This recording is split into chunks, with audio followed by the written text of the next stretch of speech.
Jesus, porém, passando pelo meio deles, continuou o seu caminho. Estimado diácono, queridos irmãos e irmãs, celebramos o quarto domingo do tempo comum e a palavra de Deus, nesta santa liturgia, vem nos ajudar a meditar sobre a importância de confiarmos totalmente no Senhor, de nos abandonarmos de fato às mãos do Senhor, sabendo que é Ele quem nos sustenta, que é Ele quem nos protege, que é Ele que nos mantém de pé diante das lutas, diante das provações que a vida nos impõe, e que é justamente confiando no Senhor que nós conseguiremos suportar e passar por estas provações. A primeira leitura é retirada do livro do profeta Jeremias e trata inicialmente da vocação de Jeremias. Antes de te formar-te no ventre materno, eu te conheci. Antes de sairdes do seio de tua mãe, eu te consagrei e te fiz profeta das nações.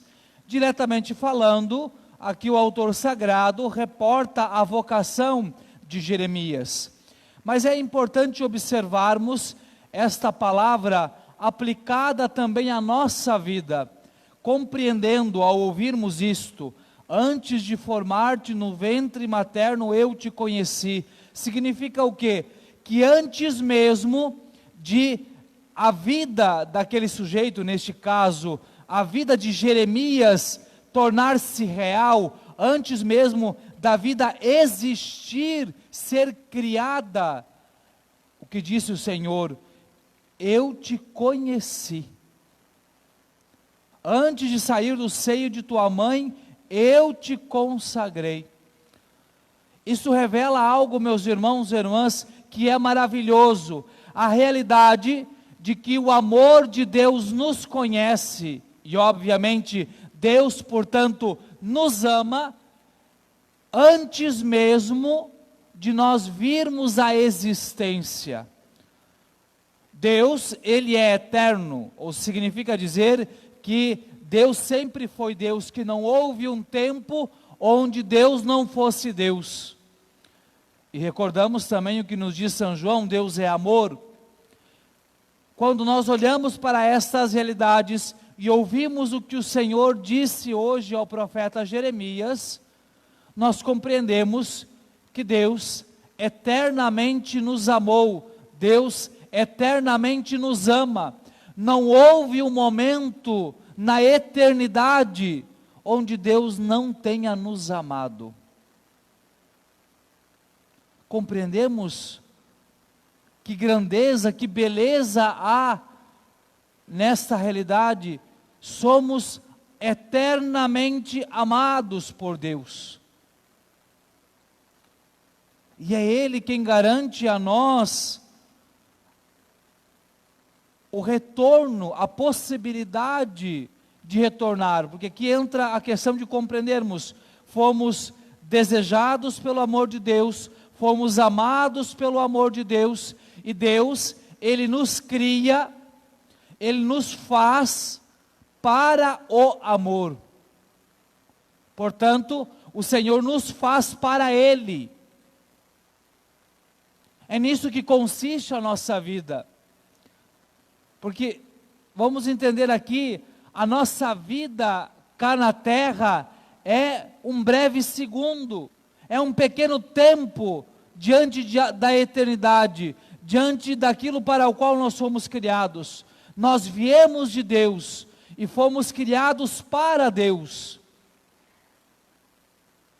É Santa Teresinha do Menino Jesus que afirma isso numa das suas poesias.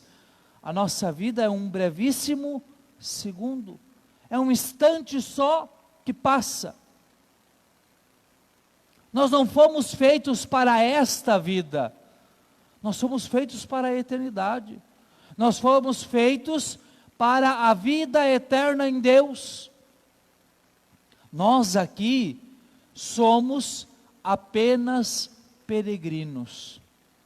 estamos peregrinando, estamos por um tempo aqui. Vamos aqui tentar talvez entender melhor o que significa dizer isso. Por exemplo, quando a gente se propõe a fazer uma peregrinação à Aparecida do Norte, vamos visitar a casa de nossa mãe, Nossa Senhora Aparecida. A gente vai lá, ou é para passar um dia, ou 2, ou mais, para rezar, para estar naquele ambiente, mas a gente está lá, ciente de que ali não é a nossa casa, no sentido de que nós não vamos permanecer ali sempre. A gente está passando por ali, e a gente geralmente vai a um lugar desses com um propósito, de agradecer, de pedir, de rezar, enfim, tantos propósitos que nós podemos fazer e fazemos quando vamos a um lugar desses. Pois bem, a nossa vida, ela é uma peregrinação. Nós estamos aqui por um tempo. Nós cristãos, nós católicos, precisamos compreender definitivamente que nós não encontramos morada definitiva aqui. Nós somos peregrinos, passamos por aqui. Mas há um propósito nesta passagem. Há um propósito neste tempo que nós estamos aqui. E que propósito é este? O propósito de sermos provados no amor de Deus. A vida, a nossa vida, é uma chance que Deus nos dá, é uma oportunidade que Deus nos dá de manifestarmos de maneira concreta, de maneira real, o nosso amor por Ele.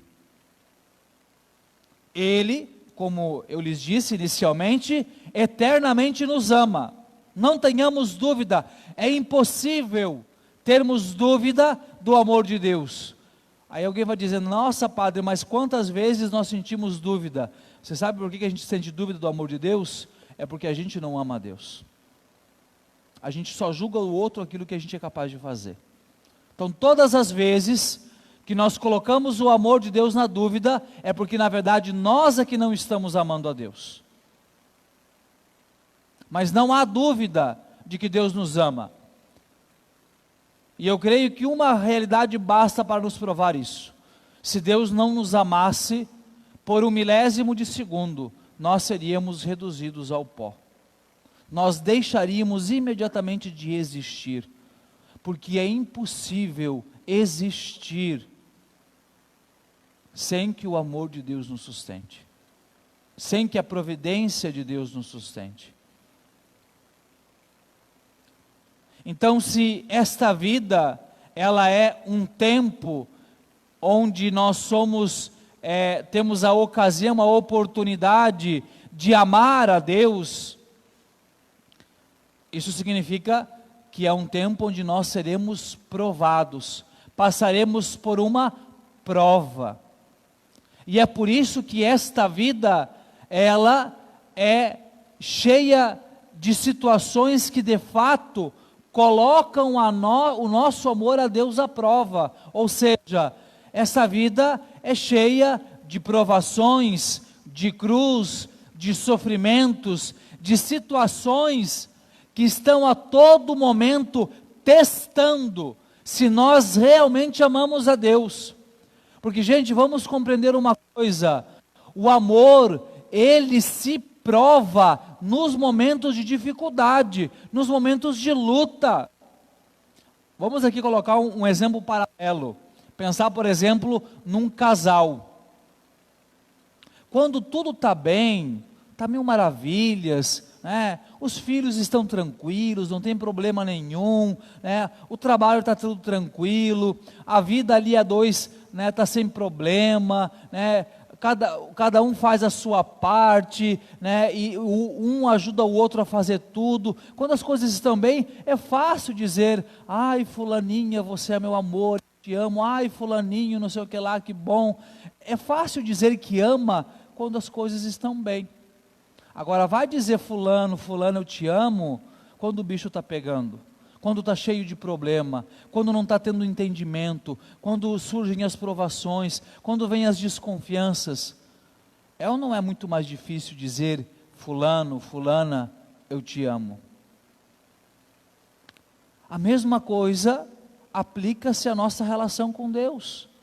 Quando a nossa vida está toda tranquila, né? Não, olha, eu estou conseguindo rezar, eu tenho cada vez mais vontade de rezar, todos os planos espirituais que eu tenho feito, eu estou conseguindo realizar, tudo que eu peço a Deus, parece que eu peço aqui e ali Deus já me atende, né? Então está tudo bem, está tudo uma maravilha. É muito fácil dizer, eu sou cristão, eu sou católico, eu amo a Deus. Mas e quando vem a provação? E quando vem as lutas? Quando vem as perseguições? Quando vem as fofocas, as calúnias, as mentiras, as dificuldades? Quando se passam as privações? Quando aquelas pessoas em quem nós confiávamos, parece que viraram as costas para nós, ou até mesmo parece que estão fazendo maldade contra nós. Quando parece que nós estamos gritando a plenos pulmões, misericórdia, Senhor, e o Senhor está em silêncio. É fácil dizer, eu sou cristão, eu sou católico, eu amo a Deus? Não é. Mas é justamente aí que nós comprovaremos o nosso amor a Deus. É justamente no momento da provação, é justamente no momento da dificuldade. Quando eu falo do silêncio de Deus, aqui vamos entender uma coisa, não é a ausência, é o silêncio. Não existe ausência de Deus na nossa vida. Não existe ausência, porque como eu já lhes disse, se Deus se ausentasse de nossa vida por 1/1000 de segundo, nós seríamos um monte de pó. Mas há momentos em que Deus silencia, sim. Silencia, não porque Ele se diverte com o nosso desespero ou o nosso sofrimento. Ele silencia porque Ele quer pedagogicamente nos ensinar a crer nele, a confiar nele. Porque é no silêncio dele que nós somos chamados a compreender. Eu não vejo os sinais de Deus, mas eu sei que Ele está comigo. Olha que bonito o que o Senhor disse ao profeta Jeremias: eles farão guerra contra ti, mas não prevalecerão, porque eu estou contigo para defender-te. Se a gente lê o livro todo do profeta Jeremias, nós veremos que esse homem, ele passou um perrengue danado. O povo tinha acabado de voltar do exílio da Babilônia, o povo não estava nem aí para Deus, o povo era todo revoltado, todo perdido, rebelde, indócil, desobediente. Só que aí uma caçamba de adjetivos ao contrário, né, não positivos. Tudo isso o povo estava. E Jeremias tentando chamar o povo para Deus, e o povo, como não podia descontar em Deus, descontava em quem? Em Jeremias. Então, se teve um profeta que passou uma provação, foi ele. Mas olha o que Jesus disse para ele: eles vão fazer guerra contra ti, mas não vão prevalecer, porque eu estou contigo. Agora vamos aplicar isso à nossa vida, enquanto cristãos, enquanto católicos, e compreender que também nós passaremos por provações. Vamos olhar, né, fazer aqui uma comparação, juntar com a realidade do Evangelho. Jesus, ele está na terra onde ele foi criado, ele vai à sinagoga, ele lê o trecho de Isaías, diz que naquele momento se cumpriu aquela palavra, e como é que o povo reage? Mas este não é o filho de José? Eles já começam colocando em dúvida a autoridade de Jesus. Não, esse daí, o Messias, o Salvador prometido, não, nós conhecemos ele cresceu aqui entre nós, ele é filho do carpinteiro.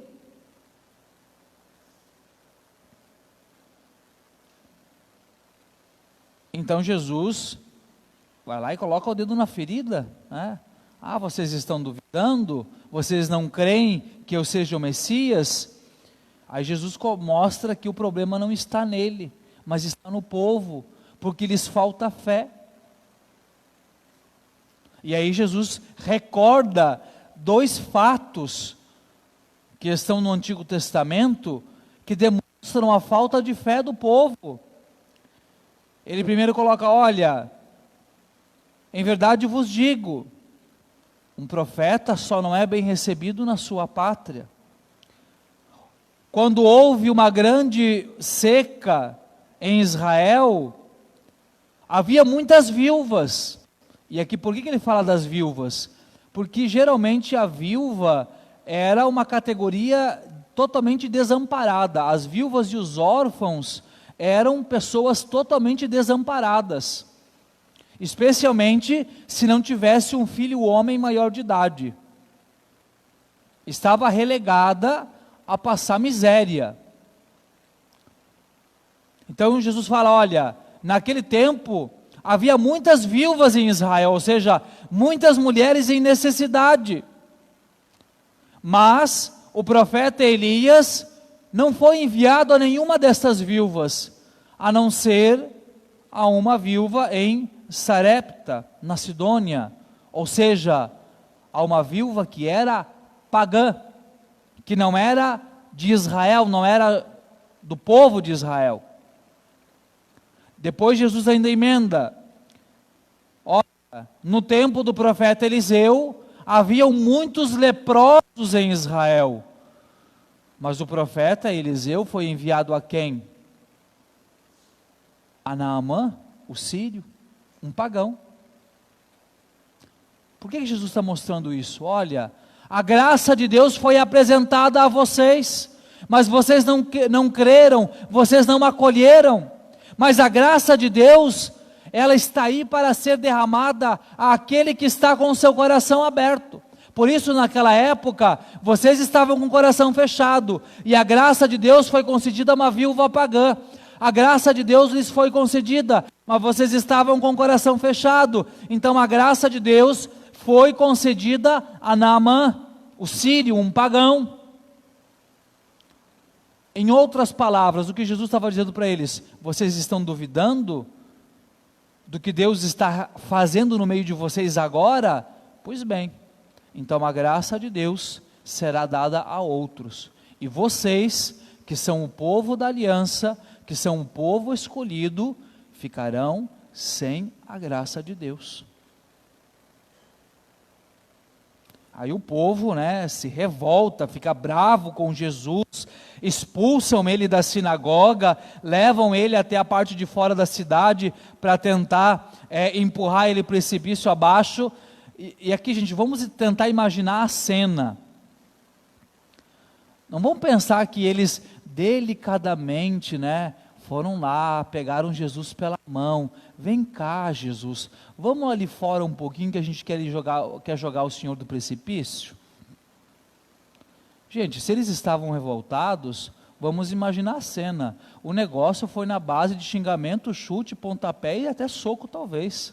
Eles deviam armar uma arruaça tremenda, levando Jesus para empurrar lá de cima. Mas quando chegou o momento deles fazerem isso, como é que encerra o Evangelho? Jesus, porém, passando no meio deles, continuou o seu caminho.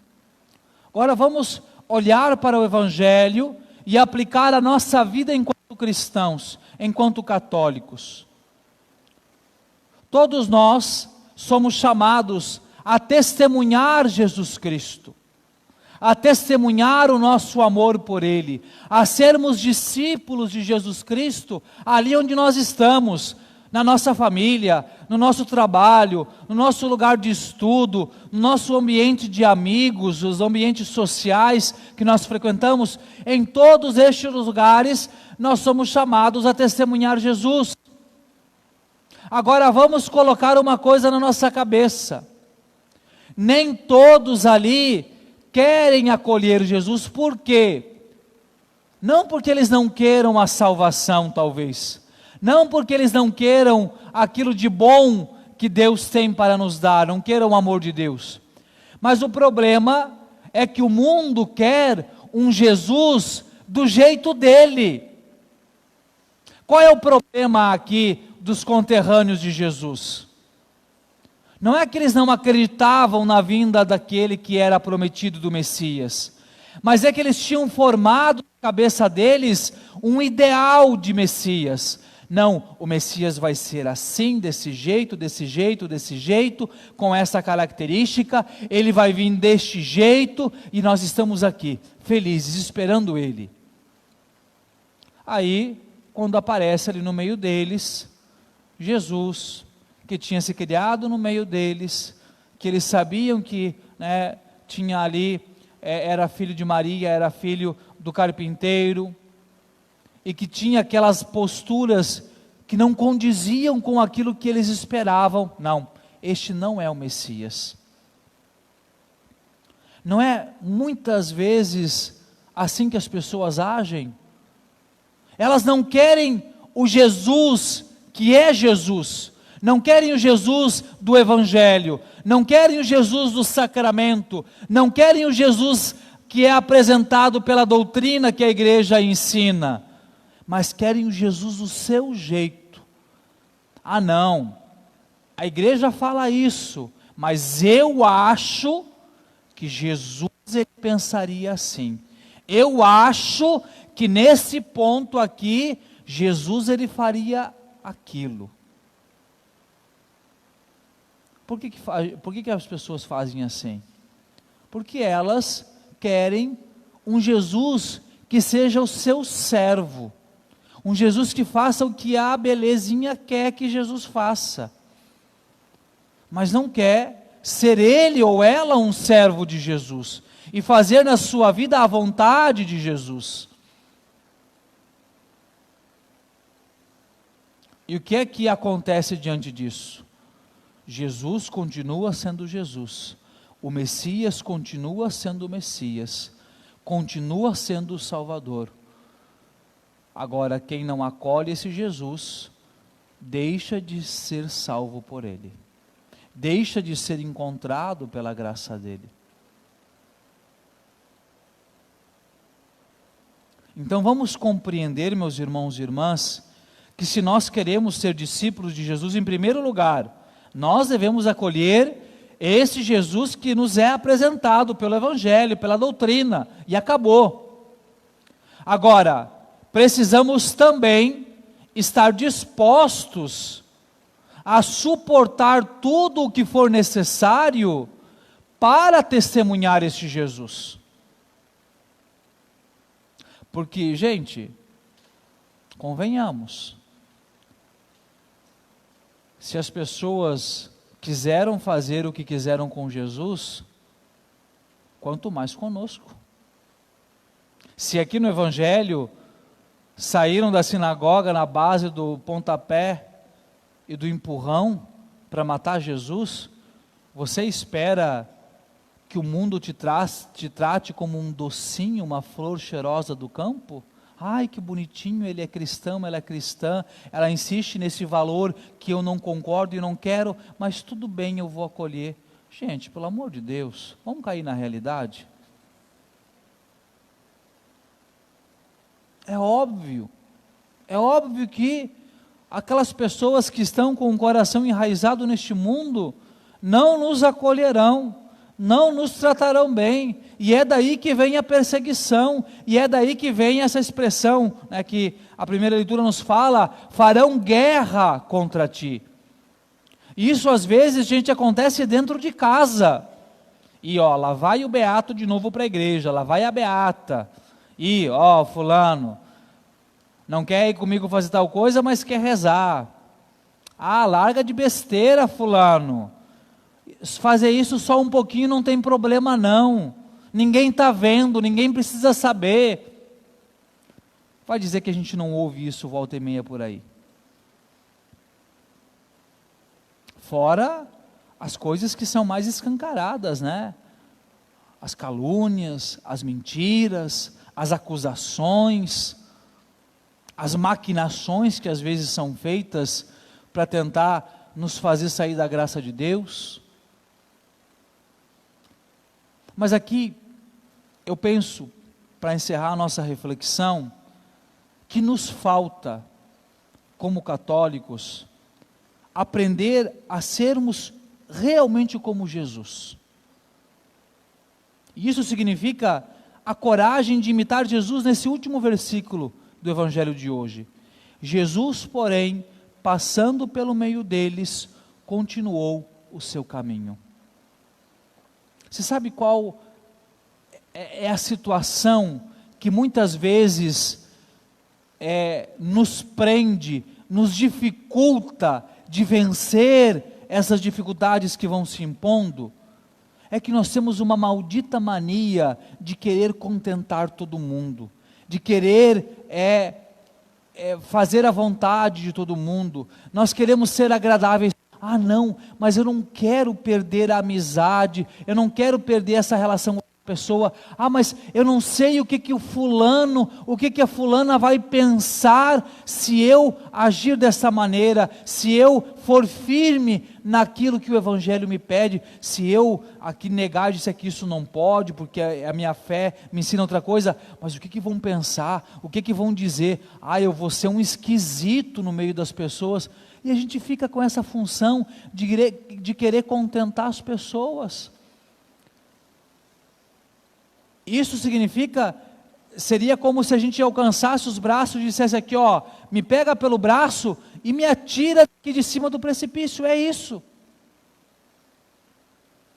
Nós precisamos ter a coragem de passar pelo meio e seguir o nosso caminho. Não tem aquela expressão popular, enquanto os cachorros latem, a caravana passa? Então, deixa que falem, deixa que pensem, deixa que maldigam, que amaldiçoem, que façam o que quiserem, mas siga o seu caminho. Para com essa mesquinharia de ficar se importando com o que vão pensar, com o que vão dizer de você. Se você sabe que você está se esforçando para viver a vontade de Deus, deixa de lado, larga esse povo amargurado, larga esse mundão de lado e segue o seu caminho. Não paute a sua vida pelo que os outros vão pensar, vão dizer, vão fazer, porque essa vida foi dada por Deus a você, para você chegar no céu. Se os outros não querem, o problema é deles. Para de ficar agarrado com essas situações. Quantas vezes a gente fica ouvindo as pessoas, ai padre, porque eu estou magoado, porque eu estou chateado, porque eu estou desanimado, por quê? Ah não, porque fulano disse isso, porque Beltrano falou aquela outra coisa, fulano fez aquilo. Mas fulano, levanta a cabeça e segue o teu caminho, larga isso de lado. Você por acaso, com todo respeito a quem trabalha com isso, mas você é dono de ferro velho para estar carregando tranqueira na sua vida? Para ficar preso a essas tranqueiras? Larga disso. Tenha essa atitude firme como Jesus. Levanta a cabeça, passa pelo meio disso tudo e segue o teu caminho. E pronto. O que deve nos importar enquanto cristãos, enquanto católicos, é seguir Jesus, é sermos fiéis a Ele. E quem está conosco, ótimo. Quem não está também, ótimo. Siga aquilo que você quer, mas me deixe seguir a minha vida. E pronto, acabou. Gente, A partir do momento em que a gente aprender e viver isso, eu acredito que, inclusive, nós ficaremos até menos doentes, porque a imensa maioria das doenças que as pessoas têm é devido a esse rolo, a essa amargura toda que a gente vai se enfiando.